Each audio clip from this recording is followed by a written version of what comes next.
When you fill up at the gas pump, you assume you're getting quality fuel. We discovered sometimes you're getting more than just gas. You're getting something that could do some serious damage to your car.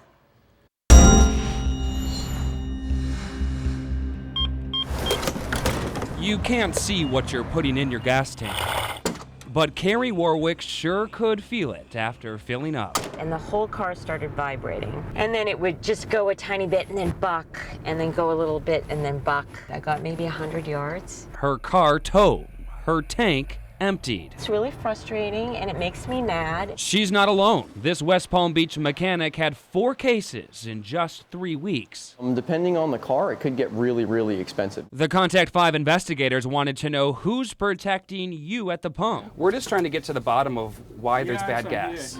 What we found surprised customers. I'm shocked. And resulted in the state taking action. It's kind of a safety issue for the public.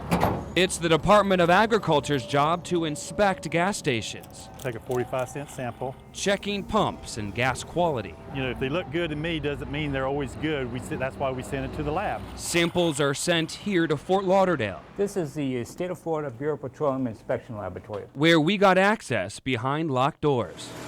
You'll find a lot of high-tech gadgets inside, but they also check gas the old-fashioned way. You just do basically the visual test, right? It's strictly a visual test. This is a sample that does have sediment and suspended matter in it. It looks like rust. And that would be considered a substandard product and unusable in a vehicle. You can clog filters, you can clog injectors. We discovered pumps at 14 stations in our area were shut down just last year. Plus another 14 have not been inspected in more than 12 months. And get this, there's no state law requiring them to be.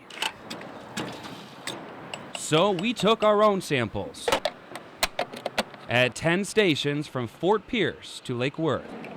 After letting our samples sit here overnight, I was surprised to discover sediments at the bottom of not just 1, but 2 of our gas samples. It's hard to see on camera, but the state says it's enough to shut down the pumps.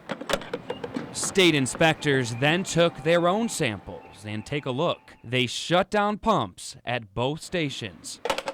At the Sunoco on South Military in Lake Worth, and at the Texaco on Okeechobee in West Palm Beach, where we spoke to a longtime worker. They're trusting you to give them good gas. Well, what is it doing for good gas? State records show this isn't the first time the state shut down their pumps. In fact, it's the second time in less than a year. But that was rectified.